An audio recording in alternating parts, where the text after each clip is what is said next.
તહેવારોની ઉજવણી હવે શાળા કોલેજથી લઈને તમામ જગ્યાએ થતી હોય છે, ત્યારે સુરતની સિદ્ધાર્થ લો કોલેજમાં તહેવારોની ઉજવણી સામે પ્રતિબંધ મૂકવામાં આવ્યો છે.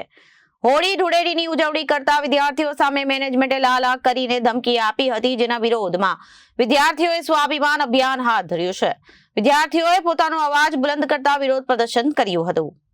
આંદોલન અંતર્ગત વિદ્યાર્થીઓ પોતાના મંતવ્ય વ્યક્ત કરતા કહ્યું હતું કે 13મીએ કેમ્પસમાં હોળીની ઉજવણીની વાત હતી.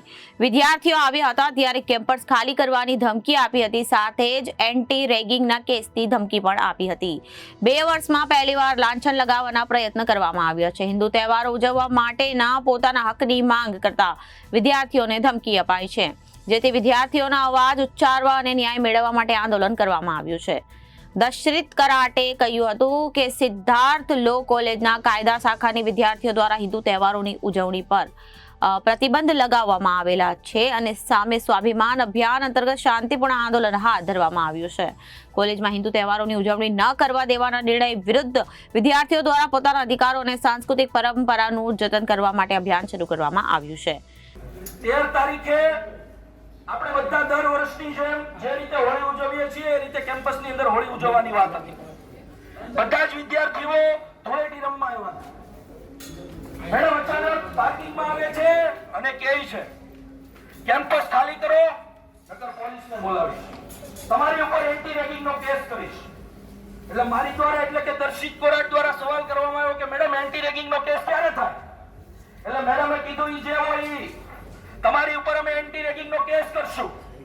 જ્યારે અમારા સાથી મિત્ર દક્ષયભાઈ કાકડિયાનો બર્થડે હતો, નોર્મલી મેડમને કેક ખવડાવવાના પ્રયત્ન કર્યા કે ભાઈ મેડમ શાંત પડો, અને મેડમ મને એમ કહે છે કેમ્પસ ખાલી કરો નકર છેડતીનો કેસ કરી દઈશ.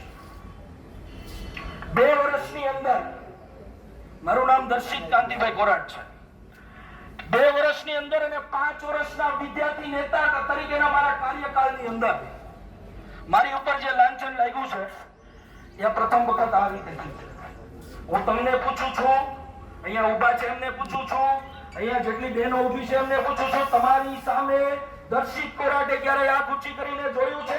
મને જવાબ જોઈએ છે. છોકરાઓએ કોઈ ન બોલતા, ખાલી છોકરીઓ પાસે જવાબ જોઈએ છે. દિલથી જવાબ દેજો, સાચો હોય તો જવાબ દેજો. મેં તમારી સામે ક્યારે આંખ ઊંચી કરીને જોયું છે? હવે મેડમે જે કીધું ને એ ન્યાય તંત્રની તદ્દન વિરુદ્ધ છે.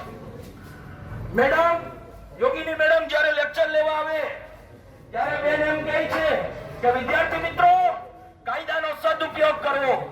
આપણે કાયદાને જાણીએ છીએ તો લોકોના ઉપયોગ માટે તેનો ઉપયોગ કરવો, લોકોને ન્યાય મળે તેના માટે તેનો ઉપયોગ કરવો. અને એ જ યોગીની મેડમ પાર્કિંગમાં આવીને એવી ધમકી દે છે કે ખોટા કેસ કરી દેશ. આ યોગ્ય છે? આ સમજી લેવાય? આ માની લેવાય ખરો? એટલા માટેનું આંદોલન છે. Bureau report, Janadesh news, Surat.